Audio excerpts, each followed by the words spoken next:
Good morning सभी को, नमस्कार। तो विद्यार्थियों, हमने पिछली कक्षा में एमीन के बारे में पढ़ा था।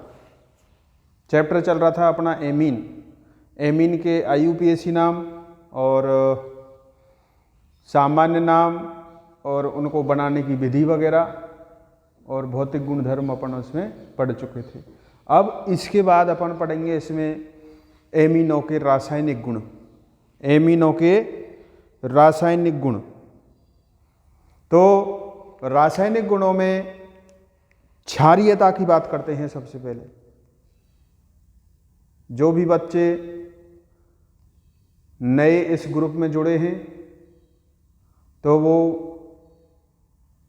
हमने सभी ग्रुपों में सभी के पास जहाँ तक हो सके इसका लिंक शेयर कर रखा है और उस पर आप जो पहले वीडियो डाले गए हैं उनको भी आप देख सकते हैं आराम से। ठीक है, तो आज जब हम पढ़ते हैं रासायनिक गुणधर्म, किसके? एमीनों के रासायनिक गुणधर्म। आराम से प्रिपेयर होकर बैठ जाए। आज की क्लास में ये एमीन खत्म। नंबर 1, एमीनों के रासायनिक गुणधर्म। एमीनों के रासायनिक गुणधर्म। एमीनों के रासायनिक गुणधर्म। अब एमीनों के रासायनिक गुणधर्म क्या होते हैं? तो सबसे पहले हम पढ़ते हैं इनकी एमीन NH2। एमीन क्या था? NH2 और ये असहभाजित इलेक्ट्रॉन युग्म। अब इसमें क्या होता है देखो, नाइट्रोजन और हाइड्रोजन की विद्युत ऋणता में अंतर होता है। नाइट्रोजन की जो विद्युत ऋणता हाइड्रोजन की तुलना में क्या होती है? अधिक। और दूसरी बात, नाइट्रोजन पर असहभाजित इलेक्ट्रॉन युग्म भी पाए जाते हैं। क्या पाए जाते हैं? असहभाजित इलेक्ट्रॉन युग्म। असहभाजित इलेक्ट्रॉन युग्म। असहभाजित इलेक्ट्रॉन युग्म पाए जाते हैं और इस नाइट्रोजन की विद्युत ऋणता हाइड्रोजन की तुलना में क्या होती है? अधिक, जिसके कारण ये एमीन की सक्रियता को बढ़ा देते हैं या एमीन की सक्रियता इससे क्या हो जाती है? बढ़ जाती है और एक नाभिक स्नेही की भांति व्यवहार करती है। एक न्यूक्लियोफाइल नाभिक स्नेही की भांति व्यवहार करती है। ये इलेक्ट्रॉन प्रोवाइड करवा देती है। तो इसमें क्षारीय गुण पाए जाते हैं। क्या पाए जाते हैं इसमें? क्षारीय गुण।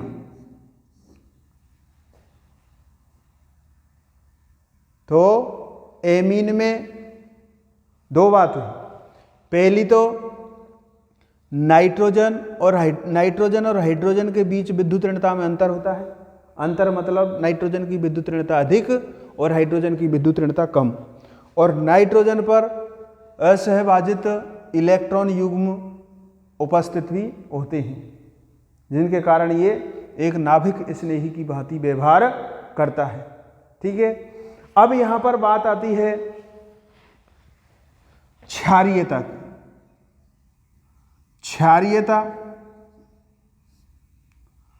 क्षारीयता Kb के समानुपाती होती है। Kb क्या है यहां पर? क्षारीय स्थिरांक, क्षारकता स्थिरांक। क्षारकता स्थिरांक के समानुपाती और या pKb के व्युत्क्रमानुपाती होता है, या pKb के व्युत्क्रमानुपाती होगा। मतलब Kb का मान जितना अधिक होगा और pKb का मान जितना कम होगा क्षारीयता का मान उतना ही अधिक होता है। क्षारीयता का मान क्या होगा? उतना ही अधिक। पीकेबी का मान जितना अधिक और ना केबी का मान जितना अधिक और पीकेबी का मान जितना कम, पीकेबी का मान जितना कम होता है, पीकेबी का मान जितना कम होता है, क्षारीयता उतनी ही अधिक होती है। क्षारीयता उतनी ही अधिक होती है। ठीक है, तो ये तो बात हुई किसकी? क्षारीयता की। अब इसमें क्या होता है, देखो एमीनो के क्षारीय गुण के बारे में अपन बात करते हैं।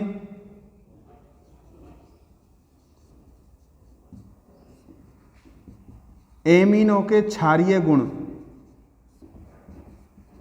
एमीनो के क्षारीय गुण के लिए रासायनिक अभिक्रिया, एमीनो के क्षारीय गुण के लिए रासायनिक अभिक्रिया। जब एमीनो की अभिक्रिया एल्किल हैलाइड के साथ कराओ, एमीन है RNH2, RNH2, RNH2 और RX alkyl halide, alkyl halide नहीं तो HX hydrogen halide, hydrogen halide के साथ अभिक्रिया करवाई जाती है तो क्या बनेगा? यहां पर लवण बनेगा RNH3 प्लस और X माइनस, RNH3 प्लस और X माइनस, क्योंकि यहां पर ये इलेक्ट्रॉन किसको दे देगा? ठीक है, तो ये क्या बन जाएगा? यहां पर लवण बन जाएगा। क्या बनेगा? लवण, एल्किल अमोनियम हैलाइड लवण के रूप में होगा। ऐसे ही एनिलीन की अभिक्रिया, NH2, एनिलीन की अभिक्रिया HCl के साथ करवाओ, वही हाइड्रोजन हैलाइड, एनिलीन, तो क्या बनेगा इससे? NH3 प्लस और Cl minus, anilinium ion, NH3 plus और Cl माइनस, तो ये क्या बना? Anilinium chloride, anilinium chloride, anilinium chloride, ये एनिलीन, तो ये बात हुई इसकी।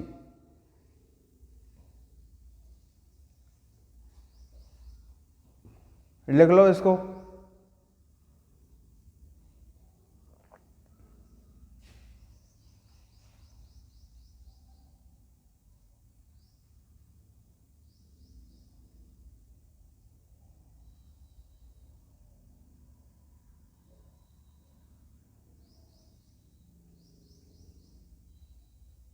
एमीन लवण जल में विलेय होता है।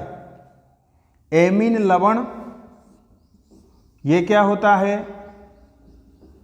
जल में विलेय। एमीन लवण जल में विलेय होता है, किंतु कार्बनिक विलायकों में अविलेय होगा। कार्बनिक विलायकों में क्या होगा? ये अविलेय।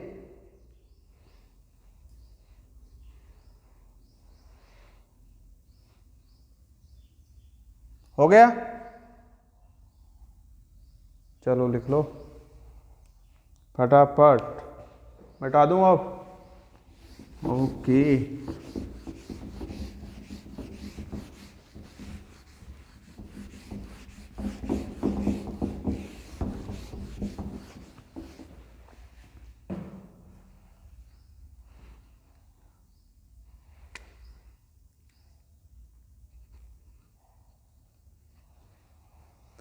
एमिनो पर असहभाजित इलेक्ट्रॉन युग्म होने के कारण ये लुईस क्षार की तरह व्यवहार करते हैं। किसकी तरह व्यवहार करते हैं? लुईस क्षारक की तरह। जैसे RNH2 अमोनिया, एमीन, एमीन की अभिक्रिया किसके साथ करवाई? H2O के साथ। एमीन की अभिक्रिया H2O के साथ करवाओ तो क्या बनेगा?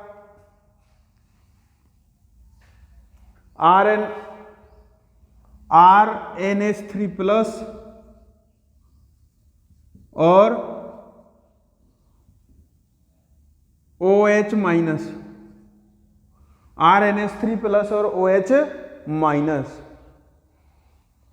अब यहां पर K का मान निकालो, साम्यावस्था स्थिरांक। तो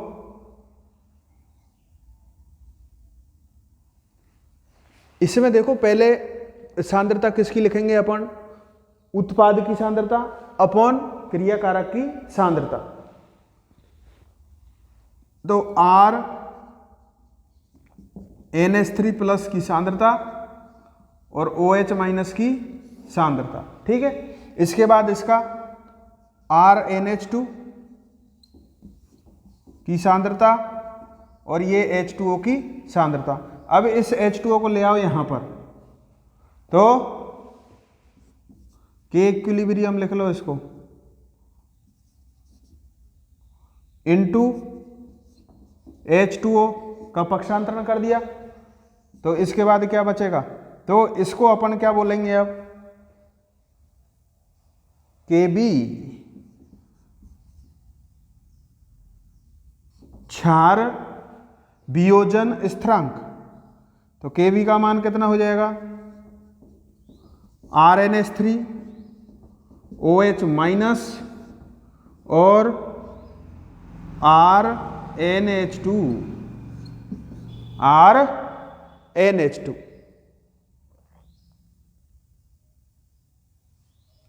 और pKb बराबर होता है,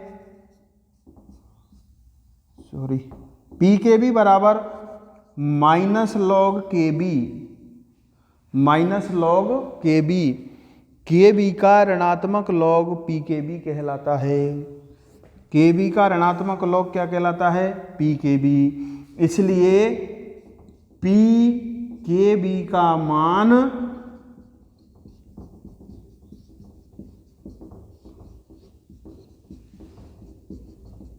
जितना कम होता है, क्षारीयता उतनी ही अधिक होती है। क्षारीयता उतनी ही अधिक होती है। समझ में आई क्या बात? pKb बराबर माइनस लॉग Kb। तो pKb का मान जितना कम होगा, क्षारीयता का मान उतना ही अधिक होगा, या अथवा Kb का मान जितना होगा, क्षारीयता का मान उतना ही अधिक होगा। ओके। अब कुछ आपको अलग अलग उदाहरण दे दिए जाएंगे, जैसे एथेनेमीन,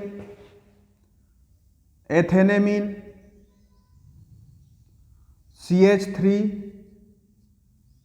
CH2 NH2। एथेनेमीन के pKb का मान है 3.29 और मेथेनेमीन CH3NH2, मेथेनेमीन का कितना है? 3.38। अब ये pKb है, किसके मान है ये? pKb के मान। अब इसमें क्षारीयता किसकी ज़्यादा होगी? मेथेनेमीन की क्षारीयता अधिक होगी या एथेनेमीन की क्षारीयता अधिक होगी? तो इसको देखो, सिंपल, मतलब pKb का मान जितना कम होगा, pKb का मान जितना कम है या जिसका कम है उसकी क्षारीयता उतनी ही अधिक होगी। तो pKb का मान किसका कम है? एथेनेमीन का। तो एथेनेमीन की क्षारीयता क्या होगी? मेथेनेमीन की तुलना में अधिक, क्योंकि pKb का मान इसका क्या है? कम, और इसका pKb का मान क्या है? ज़्यादा। तो जिसका pKb का मान कम होगा क्षारीयता का मान उतना ही अधिक होगा। और एन मेथिल मेथेनेमीन के 3.27 है, एन मेथिल मेथेनेमीन, एन मेथिल मेथेनेमीन का है 3.27। इसकी क्षारीयता और भी ज्यादा होगी इनसे, क्योंकि इसके पीकेबी का मान क्या है, कम। मतलब पीकेबी का मान जितना कम होगा क्षारीयता का मान उतना ही अधिक होगा। ठीक है,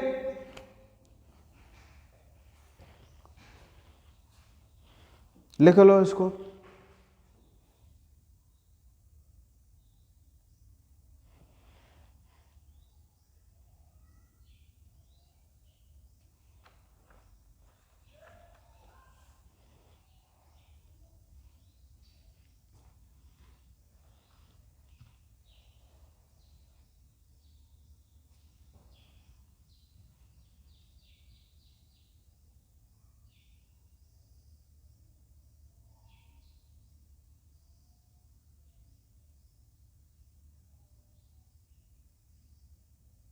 ठीक है, ओके।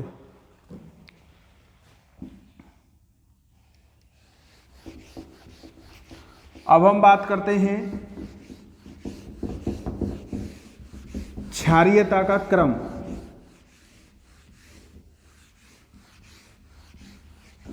क्षारीयता का क्रम इम्पोर्टेंट, बहुत काफी बार पूछा जाता है। नीट वगैरह जो भी है, जेई एडवांस, सब जितने भी कंपटीशन वाली एग्जाम है उसमें अधिकतर पूछा जाता है कि क्षारीयता का क्रम। इसमें देखो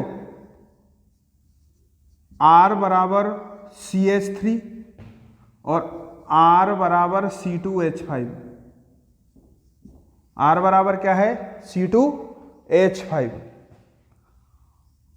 R NH2, ये क्या है, एमीन, जिसमें एक में R की जगह मेथिल और दूसरे में R की जगह एथिल। ठीक है, अब इसमें देखो CH3 NH2, ये 1 डिग्री हुआ, ये कितना डिग्री हुआ, 1 डिग्री एमीन। फिर ये 2 मेथिल समूह है तो ये 2 डिग्री, 2 डिग्री। अगर 3 मेथिल समूह है,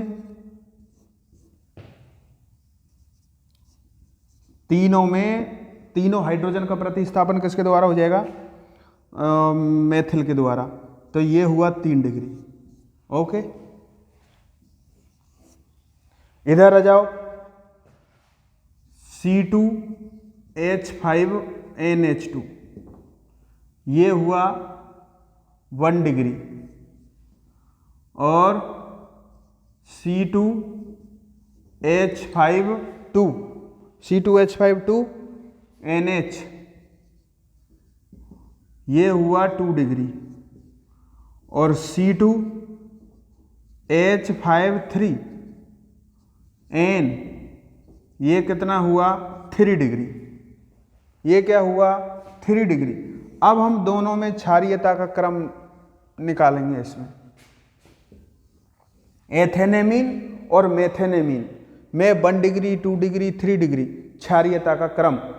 तो देखो इसमें क्या होगा,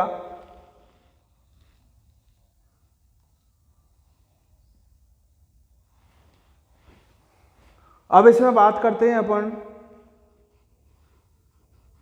किसकी, क्षारीयता का क्रम की बात करते हैं। तो ये तो छोटा है और ये बड़ा है। ये तो छोटा मेथिल होगा रे, ये एथिल हो गया। ये तो छोटे मियाँ हैं और ये बड़े मियाँ हैं। ये क्या हुआ, ये क्या है, बड़े मियाँ। ठीक है, अब यहां पर देखो क्या होता है, दोनों में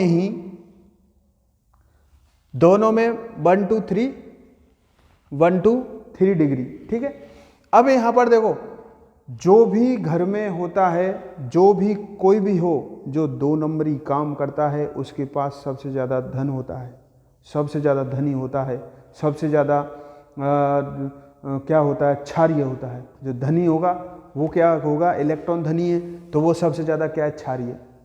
तो मतलब दोनों में ही 2 डिग्री एमीन है, दोनों में ही 2 डिग्री एमीन की क्षारीयता अधिक होगी। अब क्यों अधिक होगी, देखो 2 नंबरी, ऐसे ध्यान रखना है अपन को। तो ये 2 नंबरी, 2 नंबर का काम करेगा ये, तो ये सबसे ज़्यादा क्षारीय।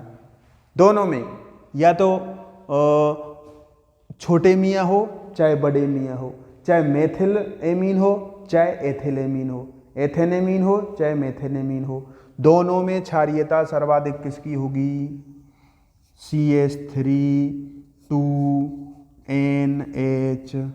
ओके, सबसे ज़्यादा। इधर भी C2H5 2NH, इसकी भी क्या होगी, सबसे ज़्यादा। 2 डिग्री वाले की सबसे ज़्यादा, 2 डिग्री 2 नंबरी की सबसे ज़्यादा। वेरी वेरी इंपॉर्टेंट, हर एग्जाम में पूछा जाता है। तो इसके बाद देखो ये छोटे मियाँ और ये छोटा और ये बड़ा।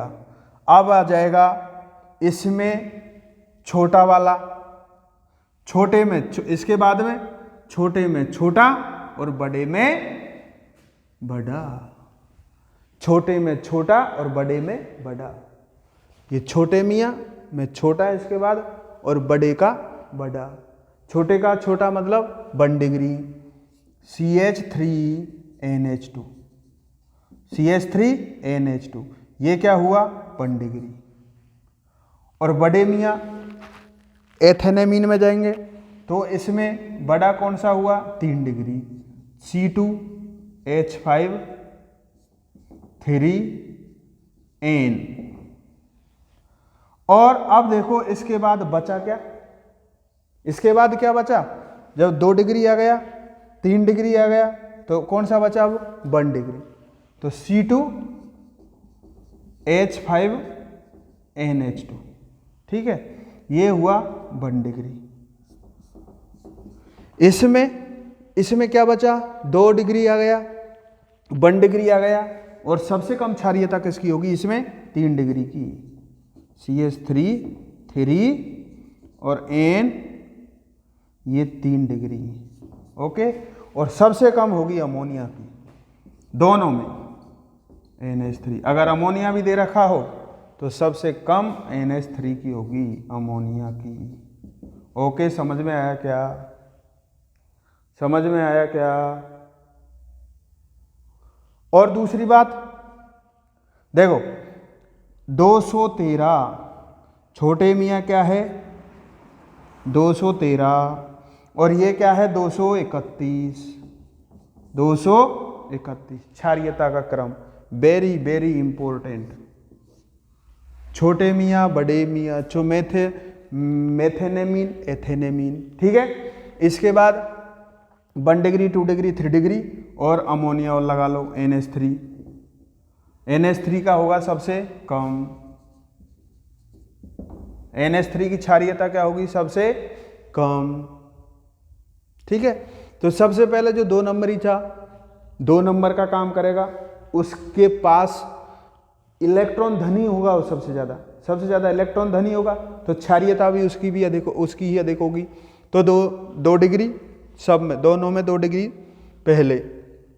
इसके बाद छोटे में छोटा और बड़े में बड़ा, छोटे में छोटा और बड़े में बड़ा। इसके बाद बचा क्या, 2 डिग्री 1 डिग्री, बचा 3 डिग्री उससे कम, और इसमें 2 डिग्री 3 डिग्री, बचा कौन सा, 1 डिग्री 1 डिग्री, फिर ठीक है। और फिर ये अमोनिया है, अमोनिया की क्षारीयता क्या होगी, सबसे कम होगी। ये वेरी वेरी इंपॉर्टेंट क्रम है, इसको लिख लो, ऐसे के ऐसे ही लिख लो इसको, सेम टू सेम।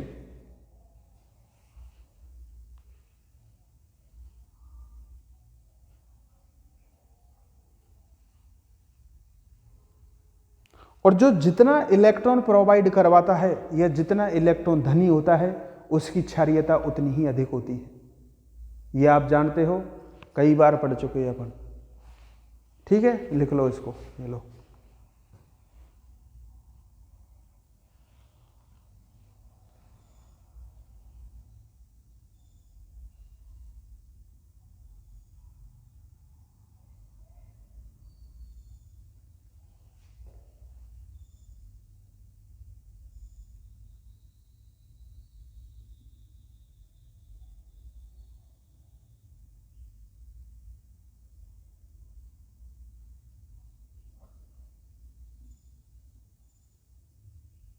हो गया?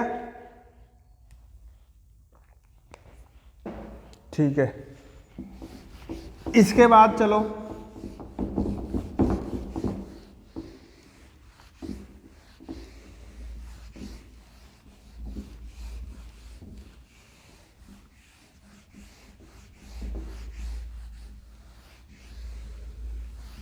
हाँ, इसके बाद है एनिलीन।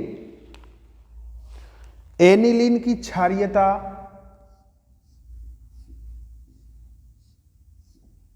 ये एनिलीन है, ये क्या है? एनिलीन। एनिलीन की क्षारीयता क्या होती है? कम। कम क्यों होती है? क्योंकि इसके जो असहभाजित इलेक्ट्रॉन युग्म हैं वो अनुनाद में भाग ले लेते हैं। किस में भाग ले लेते हैं? अनुनाद में, जिसके कारण यहाँ के इलेक्ट्रॉन यहाँ और इस पाई, ये वाले पाई इलेक्ट्रॉन इस कार्बन पर शिफ्ट हो जाएंगे, जिसके कारण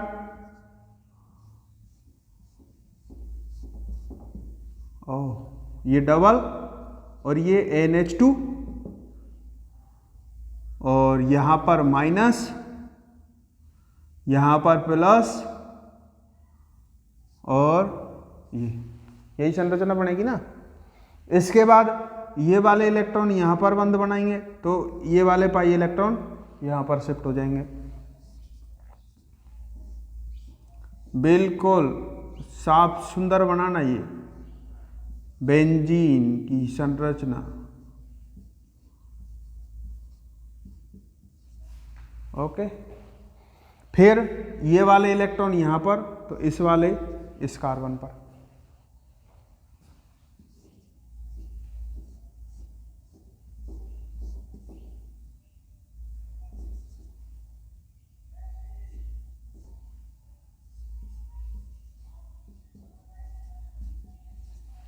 ओके, फिर ये वाले यहाँ तो ये वाले यहाँ, तो इसमें अनुनादी संरचनाएं कितनी बनेंगी? 4। फर्स्ट, सेकंड, थर्ड और फोर्थ। इसलिए देखो एनिलीन की क्षारीयता क्या होती है? कम। क्यों कम होती है? क्योंकि इसके जो इलेक्ट्रॉन हैं वो अनुनाद में भाग ले लेते हैं, जिसके कारण ये प्रोटॉन को इलेक्ट्रॉन प्रोवाइड नहीं करा पाते हैं। इलेक्ट्रॉन प्रोवाइड नहीं करा पाते हैं, इसलिए इनकी क्षारीयता क्या होती है? कम। और इस एनिलीन की संरचना में देखो जो माइनस आवेश है तो क्या है? माइनस आवेश। इलेक्ट्रॉन डेंसिटी बेंजीन की ऑर्थो और पैरा पोजीशन पर अधिक होती है। इलेक्ट्रॉन डेंसिटी किस पे अधिक होगी? ऑर्थो और पैरा पोजीशन पर, जिसके कारण इस पे इलेक्ट्रॉन स्नेही प्रतिस्थापन की अभिक्रिया या इलेक्ट्रॉन स्नेही का योग केवल कहाँ पर होगा? ऑर्थो और पैरा पोजीशन पर ही होता है। इलेक्ट्रॉन स्नेही का योग क्या होगा? ऑर्थो और पैरा पर। और अगर नाभिक स्नेही का आप करवाते हो तो वो कहाँ पर होगा? मेटा पर। ठीक है, तो ये क्या हुई? इसकी अनुनादी संरचना। किसकी? एनिलीन की अनुनादी संरचना।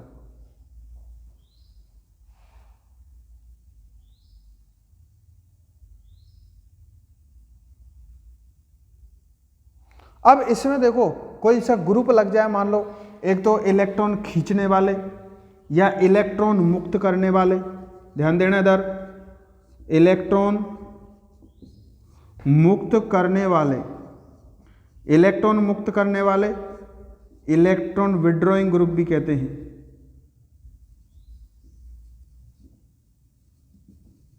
इलेक्ट्रॉन विड्रॉइंग ग्रुप,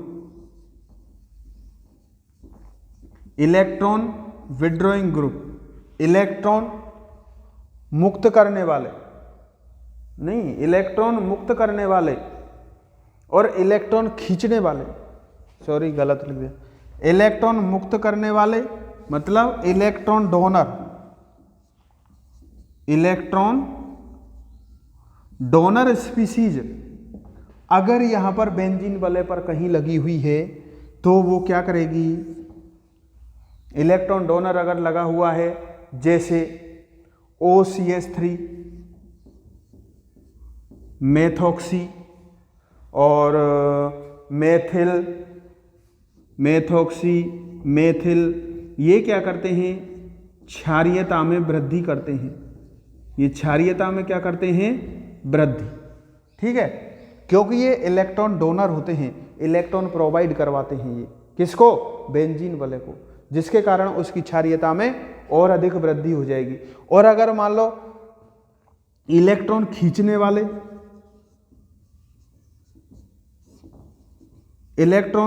वाले समूहों, electron withdrawing group, DRAWING, electron withdrawing group कौन कौन से होते हैं, NO2 SO3H, NO2 SO3H, NO2 SO3H, COOH और हैलाइड, ये X, ये कौन से हैं, इलेक्ट्रॉन खींचने वाले। ये इनसे क्षारीयता में कमी हो जाती है। क्षारीयता में क्या होगी, कमी क्यों होगी, क्योंकि जैसे ही मान लो ये है, ये NH2 की क्षारीयता क्या है, कम। अगर मान लो इसमें अपन इलेक्ट्रॉन डोनर जोड़ दिया, OCH3 समूह जोड़ दिया, तो ये क्या करेगा, इसको इलेक्ट्रॉन प्रोवाइड करवाएगा। तो ये इलेक्ट्रॉन क्या है, इनकी यहाँ पर कम जरूरत पड़ेगी, तो ये इलेक्ट्रॉन प्रोटॉन के लिए प्रोवाइड हो सकते हैं। तो इसकी क्षारीयता, और दो लग जाएंगे, मान लो 2 समूह लगा दिए, इधर CH3 लगा दिया, तो क्षारीयता और बढ़ेगी। ठीक है, तो इनसे क्या है, इलेक्ट्रॉन मुक्त करने वाले या इलेक्ट्रॉन डोनर क्षारीयता में वृद्धि करते हैं, और इलेक्ट्रॉन विड्रॉइंग या इलेक्ट्रॉन जो खींचने वाले होते हैं वो क्षारीयता में क्या करते हैं, कमी करते हैं। क्षारीयता में क्या करते हैं, कमी। ये तो बात हुई इसकी, लिख लो इसको, इलेक्ट्रॉन डोनर। और दूसरी कंडीशन अगर ऐसी हो,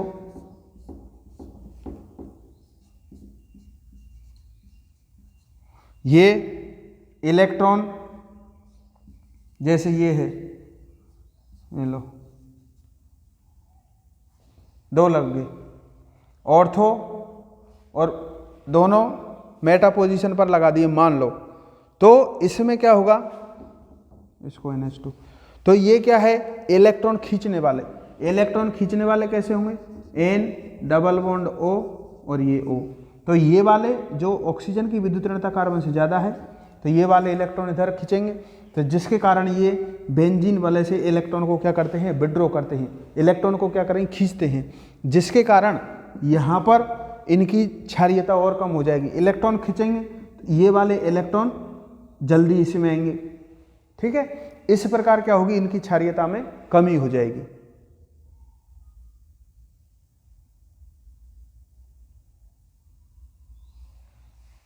लिख लो इसको,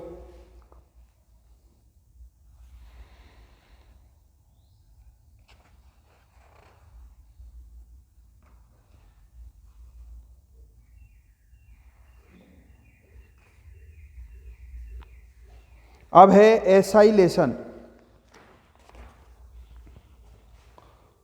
बता दूं इसको, असाइलेशन, एसीलन, मतलब एसिल समूह का जुड़ना असाइलेशन कहलाता है। COCH3 समूह, COCH3 समूह का जुड़ना क्या कहलाएगा, असाइलेशन, एसिटिलीकरण, एसीलन,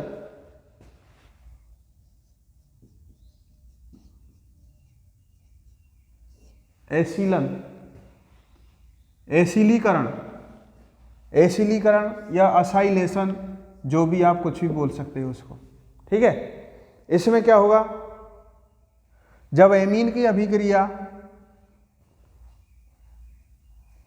एथेनेमीन की अभिक्रिया C2H5NH2 की अभिक्रिया किसके साथ कराते हैं?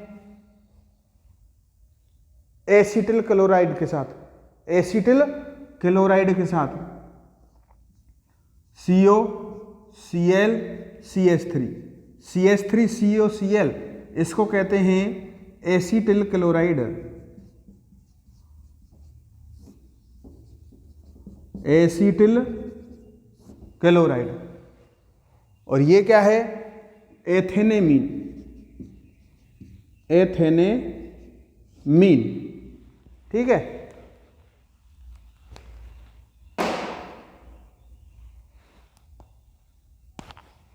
इसके साथ जैसे ही अभिक्रिया करवाते हैं तो ये इलेक्ट्रॉन कहां पर आक्रमण करेंगे? यहां पर, जिसके कारण इस बंध के इलेक्ट्रॉन कहां पर चले जाएंगे? यहां पर, ठीक है। अब देखो क्या बनेगा, CH3 C2H5N प्लस, N पे क्या जाएगा? धनावेश, और H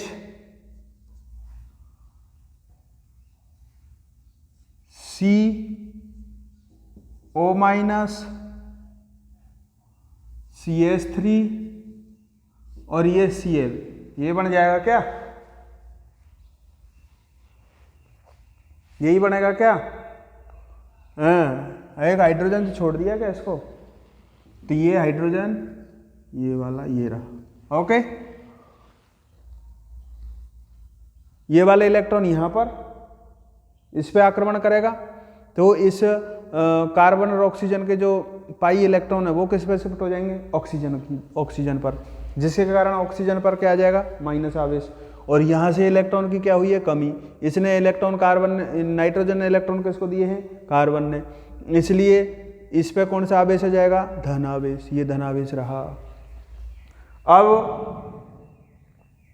अब पहले इस धनावेश को खत्म कर दो आप, सबसे पहले इस धनावेश को खत्म करो। ये भूखा बैठा है बेचारा, इसकी भूख को खत्म कर दो, ठीक है। तो ये खत्म। इसके बाद क्या होगा? ये वाले इलेक्ट्रॉन दोबारा से यहाँ पर बॉन्ड बनाते हैं और ये वाली क्लोरीन यहाँ से क्या निकल जाती है? बाहर। तो अब क्या बनेगा देखो,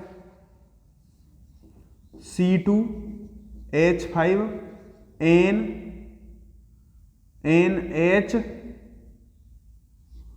और CO और ये CH3, ये एसिटिल समूह का जुड़ना एसिलन कहलाता है। एसिटिल समूह का जुड़ना क्या कहलाता है? Acylation. N ethyl ethanamide, N ethyl CH3CONH, ये हुआ एमाइड समूह, और ये क्या हुआ? एन पे जुड़ा हुआ एथिल, इसलिए इसका नाम हो जाएगा एन एथिल एथेनेमाइड,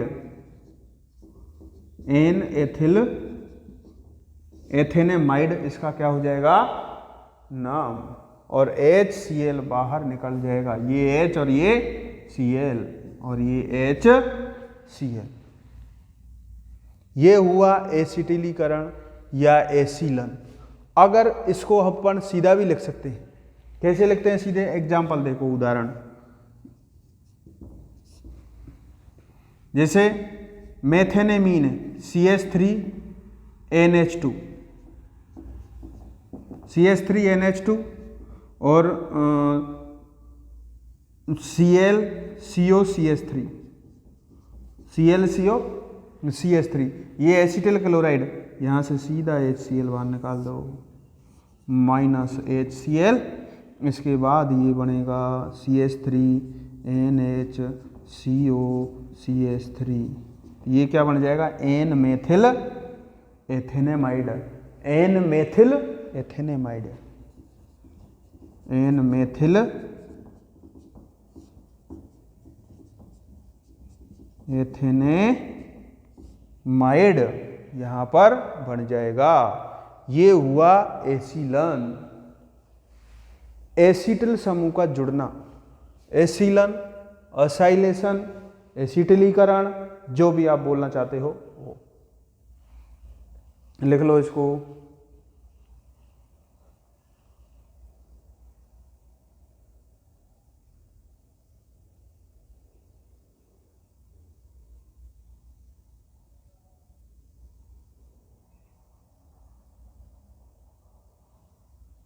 इसके बाद है बेंजोइलीकरण। बेंजोइलीकरण, बेंजोइलीकरण आराम से पढ़ते रहो, कोई दिक्कत नहीं है, ज़्यादा टफ है नहीं है एमीन। अब है बेंजोइलीकरण। मेथेनेमीन की अभिक्रिया बेंजोइल क्लोराइड के साथ करवा दो। यहां लिख रहा हूं मैं बेंजोइलीकरण। वहां पर तो क्या था, एसिलीकरण, एसिल समूह जुड़ा था वहां पर तो CH3COCl, तो CH3CO जुड़ गया था वहां पर तो। अब यहां पर बेंजोइलीकरण C6H5CO समूह जुड़ेगा, C6H5CO। ये क्या है, मेथेनेमीन, मेथेनेमीन है ये। की अभिक्रिया किसके साथ कराओ, बेंजोइल क्लोराइड के साथ, C6H5COCl, C6H5COCl। केवल CH3 की यहाँ पर CH3 की जगह क्या रख दिया यहाँ पर, फेनिल समूह, इसलिए इसका हो जाएगा बेंजोइल क्लोराइड। नाम क्या है इसका, बेंजोइल क्लोराइड। जब इसकी इसके साथ अभिक्रिया करवाई जाती है तो इसको सीधे करवा दो। कैसे करवाओ सीधे, यहां से H, यहां से एक H और यहां से ये Cl, HCl, ये यूं जुड़ जाएगा CO और C6H5।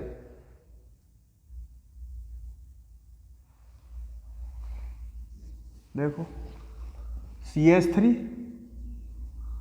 NH CO और C6H5 बनेगा कि नहीं बनेगा, सीधा CO CH3 NH CO और C6H5। इसका नाम क्या होगा, N methyl benzamide, benzene plus amide, तो N methyl benzamide, N methyl क्या हो जाएगा, इसका नाम बेंजेमाइड। उसमें क्या हुआ था, N methyl ethanamide, N methyl एथेनेमाइड। इसमें इसकी जगह क्या गया, मेथिल की जगह फेनिल, इसका हो जाएगा एन मेथिल बेंजेमाइड, बेंजीन की वजह से। ठीक है,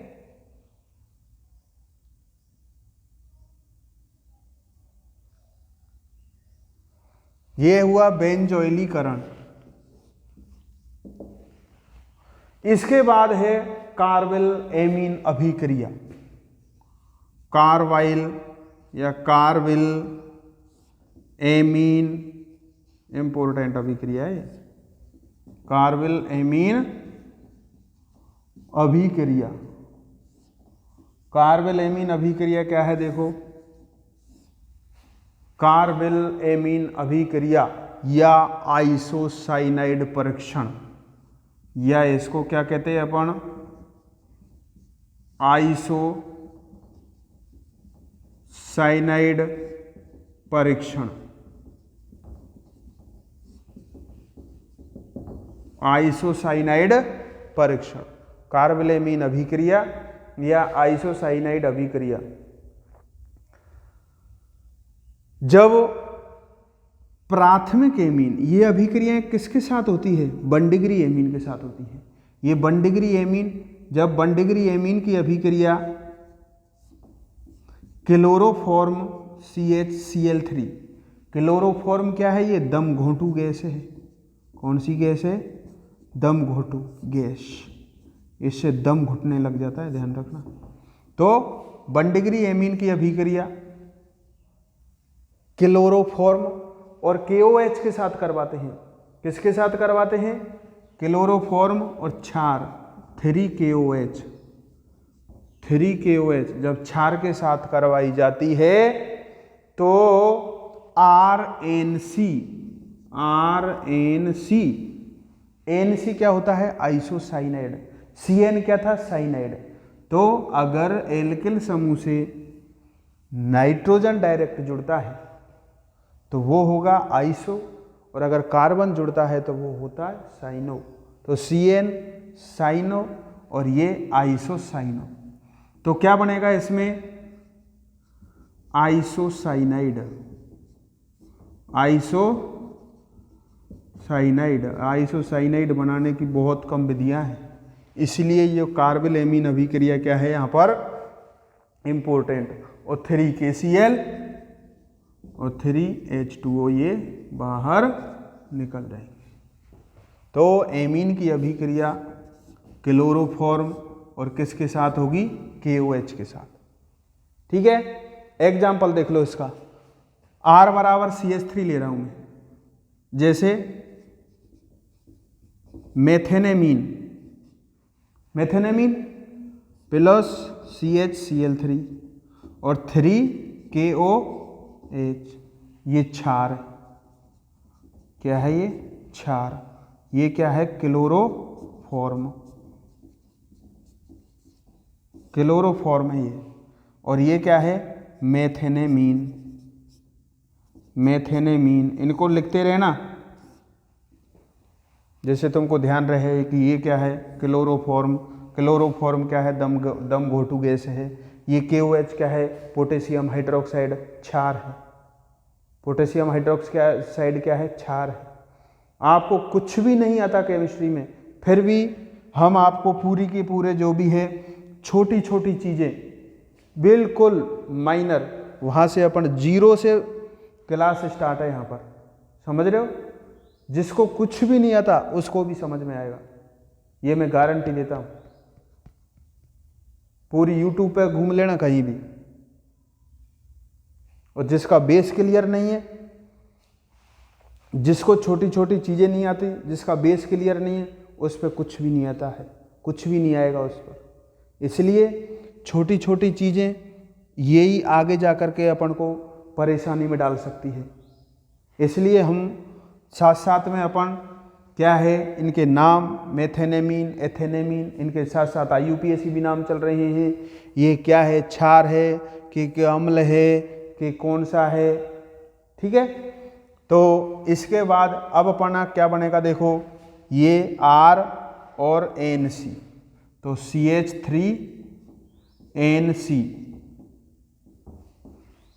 मेथिल आइसोसाइनाइड या methyl isocyanide. Methyl isocyanide, methyl isocyanide और 3KCl plus 3H2, 3KCl plus 3H2। देखो ये सह उत्पाद है, ये तुमको याद रहे या नहीं रहे उससे अपन को ज़्यादा दिक्कत नहीं है। अपन को किससे है कि 1 डिग्री एमीन की अभिक्रिया क्लोरोफॉर्म और KOH के साथ करवाई जाती है तो आइसोसाइनाइड बनेगा। अगर R की जगह मेथिल है तो मेथिल आइसोसाइनाइड है ना, और अगर एथिल है तो एथिल आइसोसाइनाइड। सब में क्या बनेगा? अब एथिल लगा दो, आइसोप्रोपिल लगा दो, CH3 CH CH3 और NH2। ये क्या हुआ? आइसोप्रोपिल एमीन, आइसोप्रोपिल एमीन या प्रोप 2 क्या हो जाएगा? प्रोप 2 एमीन,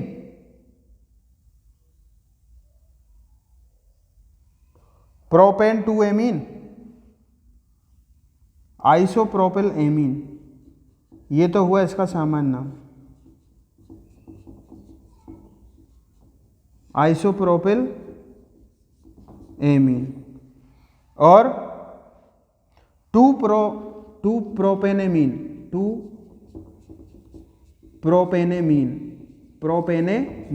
ये इसका क्या हो गया, IUPAC नाम, 2-प्रोपेनेमीन। अब इसकी अभिक्रिया कराओ, क्लोरोफॉर्म और वही KOH के साथ अभिक्रिया करवाई, ये एमीन NH2 ये बाहर निकल जाएगा, इसकी जगह क्या लग जाएगा, NC लग जाएगा, तो CH3 और ये NC, आइसोसाइनाइड,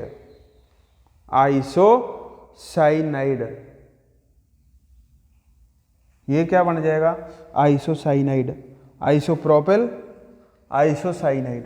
ठीक है, इस प्रकार अपन एल्किल की जगह अपन R का मान चेंज करते रहो। एक बार R की जगह रखा CH3, R की जगह रखा C2H5, और एक बार R की जगह रखा अपन ने ये आइसोप्रोपिल,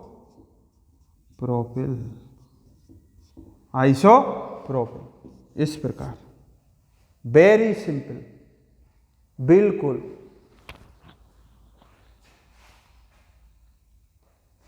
लिख लो इसको फटाफट। आज संडे की क्लास है ये, आराम से बैठो, आराम से पढ़ो, खूब लंबे टाइम में पढ़ेंगे अपन, कोई दिक्कत नहीं, नो प्रॉब्लम। रोटी वोटी नहीं खाई हो बाद में खा लेना, नाश्ता करते रहना थोड़ा बहुत, और चलो।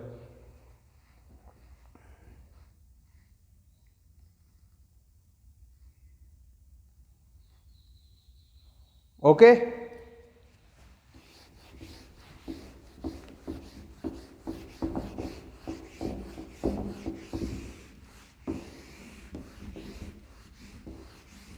आज जहां तक हो सकता है इस पाठ को अपन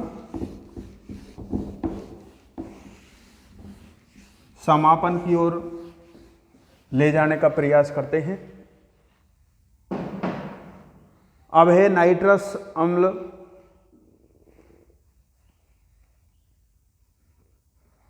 नाइट्रस अम्ल से अभिक्रिया, नाइट्रस एमिनो की नाइट्रस अम्ल से अभिक्रिया, नाइट्रस अम्ल से अभिक्रिया, नाइट्रस अम्ल से अभिक्रिया होगी तो डाइएजोनियम बनते हैं। नाइट्रस अम्ल से होगी NaNO2 और HCl को नाइट्रस अम्ल कहते हैं। इसके साथ अभिक्रिया एमीन की कराओ, या HNO2 RNH2 प्लस HNO2 या NaNO2 और HCl, NaNO2 plus HCl, NaNO2 plus HCl से ही तो क्या बना है, HNO2। क्या बना है ये, HNO2। तो इससे क्या बनेगा, RN2 प्लस और Cl माइनस। ये क्या है, डाइएजोनियम क्लोराइड, डाइएजोनियम क्लोराइड बनेगा। क्या बनेगा, डाइएजोनियम क्लोराइड। फिर इसका जल अपघटन करा दो तो एल्कोहल बन जाती है, H2O, तो ROH, यहाँ से टूटेगा ये OH और ये यहाँ पर H, HCl और N2, HCl और N2 यहाँ पर क्या हो जाते हैं, release, HCl plus N2 release. ये क्या बनी यहाँ पर, एल्कोहल, ओके, तो ये क्या है, नाइट्रस अम्ल के साथ अभिक्रिया। जब एमिनो की नाइट्रस अम्ल HNO2 की अभिक्रिया करवाई जाती है तो डाईएजोनियम क्लोराइड बनेगा, या डाईएजोनियम लवण बनते हैं। तो इनका फिर जल अपघटन कराएंगे तो ये किस में बदल जाएगी, एल्कोहलों में चेंज हो जाते हैं। किस में चेंज हो जाते हैं, एल्कोहलों में।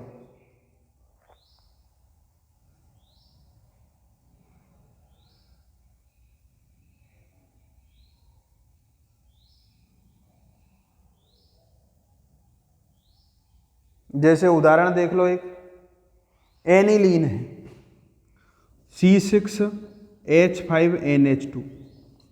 एनिलीन R की जगह क्या रख दिया अपन ने,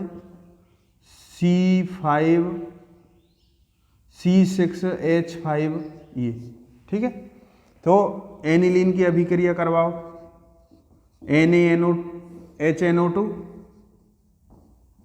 NaNO2 प्लस HCl के साथ अभिक्रिया करवाई तो क्या बनेगा, ये benzene diazonium chloride C6H5N2 plus और Cl माइनस। ये क्या बना, बेंजीन डाईएजोनियम क्लोराइड। नाइट्रोजन को कहते हैं एजो, तो दो नाइट्रोजन है इसलिए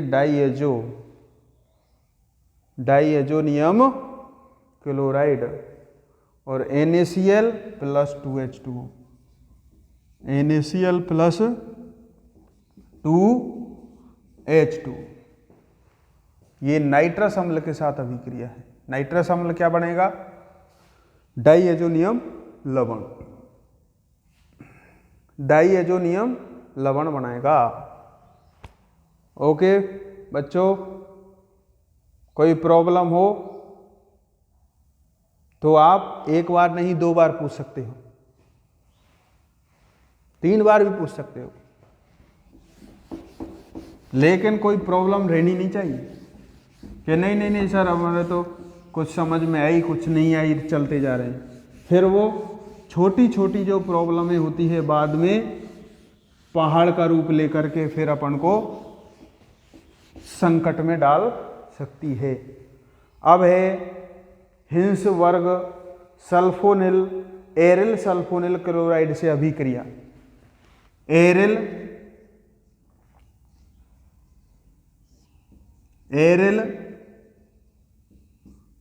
सल्फोनिल क्लोराइड,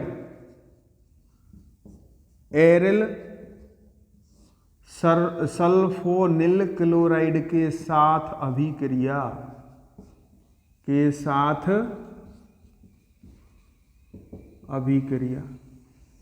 सल्फोनिल क्लोराइड के साथ अभिक्रिया। एरिल सल्फोनिल क्लोराइड क्या होता है, ये देखो हिंस वर्ग अभिकर्मक कहते हैं। C6H5SO2Cl, C6H5SO2Cl ये क्या है, एरिल सल्फोनिल क्लोराइड। इसको हम बेंजीन डाईएजोनियम क्लोराइड भी बोलते हैं ना, गलत, इसकी जगह क्या रख दो, इसको ऐसे रख दिया बेंजीन। इसको हिंस वर्ग अभिकर्मक कहते हैं। क्या बोलते हैं इसको, हिंस वर्ग अभिकर्मक,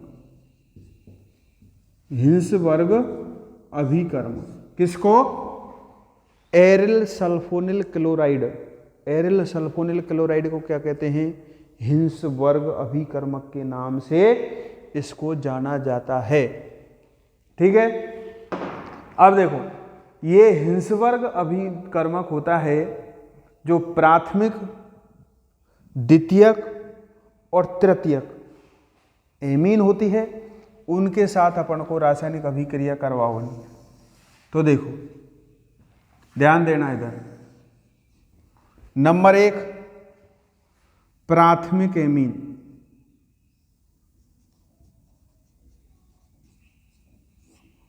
प्राथमिक एमीन, और यहां पर द्वितीयक एमीन, यहां पर क्या आएगी, द्वितीयक एमीन, और यहां पर आएगी तृतीयक एमीन, तृतीयक एमीन।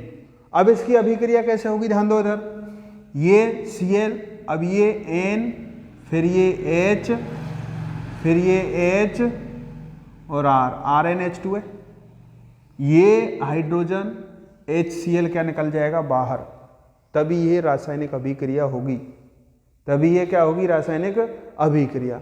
अब 1 डिग्री के साथ तो हो जाएगी, ये SO2 NHR,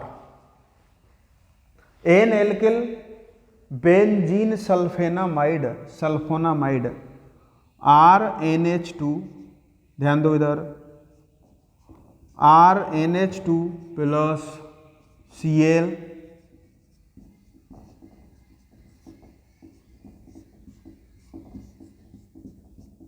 ये तो यहां से ये HCl बाहर, तो ये क्या बनेगा, RNH SO2 और ये बेंजीन, ठीक है। N alkyl sulfonamide, N alkyl benzene sulphonamide,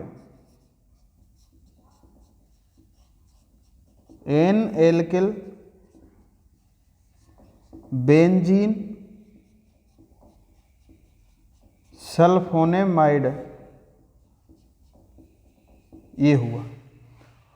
द्वितीयक के साथ करवाओ, RN R और ये H, RnH2, और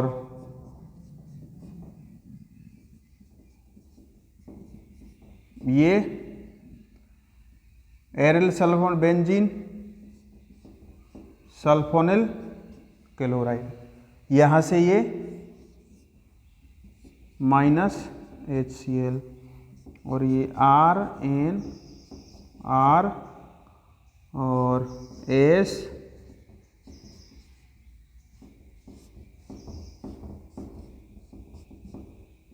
ठीक है। इसके बाद देखो, अब यहां पर इस Cl को क्या चाहिए, हाइड्रोजन, इस Cl को क्या चाहिए, हाइड्रोजन, तभी जाकर के ये जो हिंसवर्ग अभिकर्मक के इसके साथ अभिक्रिया होती है, तभी इसके साथ अभिक्रिया होगी, वरना इसकी अभिक्रिया नहीं होगी। क्यों नहीं होगी, 3 डिग्री, 3 डिग्री ये हुआ, RN और R और R, 3 डिग्री एमीन, तृतीयक एमीन, तृतीयक एमीन का मतलब 3 डिग्री, द्वितीयक का मतलब 2 डिग्री, और ये 1 डिग्री, ओके।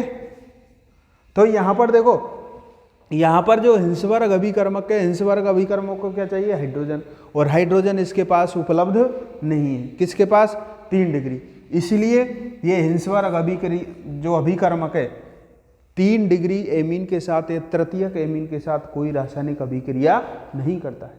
क्यों नहीं करता है, क्योंकि उसके पास हाइड्रोजन उपस्थित नहीं है। इसके बाद इनकी देखो, क्षार के साथ विलेयता की बात करते हैं। क्षार में कौन विलेय होगा, कौन विलेय नहीं होगा, जिसके पास हाइड्रोजन है, जिसके पास हाइड्रोजन है वो NaOH के साथ घुलनशील होगा, और जिसके पास हाइड्रोजन नहीं है वो NaOH के साथ घुलनशील नहीं होगा, ठीक है। तो देखो, अब NaOH के साथ अभिक्रिया करवाई, NaOH क्षार, NaOH के साथ अभिक्रिया करवाई, तो NaOH ये H2O बनना चाहिए, ये OH और ये H, हाइड्रोजन है, इसलिए ये क्या हो जाएगा, क्षार, ये घुलनशील होते हैं, क्षार के साथ ये क्या होते हैं, घुलनशील, ओके। और इसकी अभिक्रिया करवाओ सेकंड वाले की, NN डाई एल्किल बेंजीन सल्फेनेमाइड, इसका नाम लिख लो, N पे 2 एल्किल लगा हुआ है, NN dialkyl,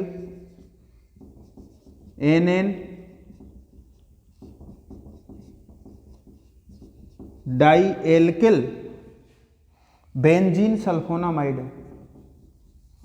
benzene sulfonamide, benzene sulfonamide. तो ये NaOH के लिए क्या चाहिए? हाइड्रोजन। हाइड्रोजन इसके पास उपलब्ध नहीं है तो ये क्या होगा? अघुलनशील होगा। क्या होगा? ये अघुलनशील होगा। ये देखो, तो इसको लिख लो, प्राथमिक, द्वितीयक और तृतीयक हिंसवर्ग अभिक्रिया अभिकर्मक होता है बेंजीन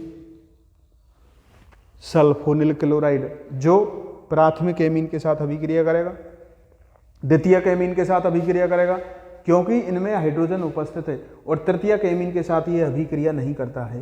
ये यहाँ पर लिख लो। जब अभिक्रिया ही नहीं करेगा तो क्षार में घुलनशील कहाँ से होगा? अभिक्रिया नहीं करता है, अभिक्रिया नहीं। ये लो, जैसे के जैसे लिख लो इसको। स्क्रीनशॉट लेना चाहते हो तो स्क्रीनशॉट ले सकते हैं आप। क्षार में विलेय, क्षार में ए विलेय,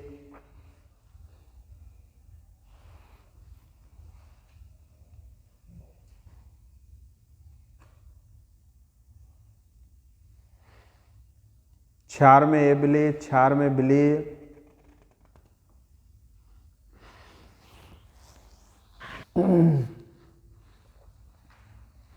लिख लो जल्दी।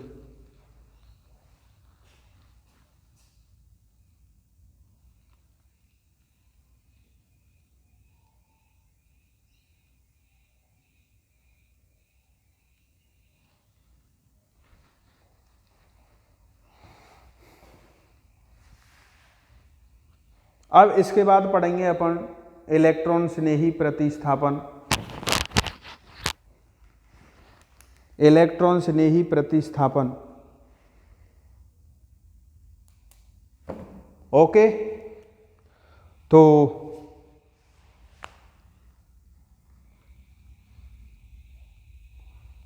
अब आज की क्लास हम यहीं समाप्त करते हैं, और इसके बाद हम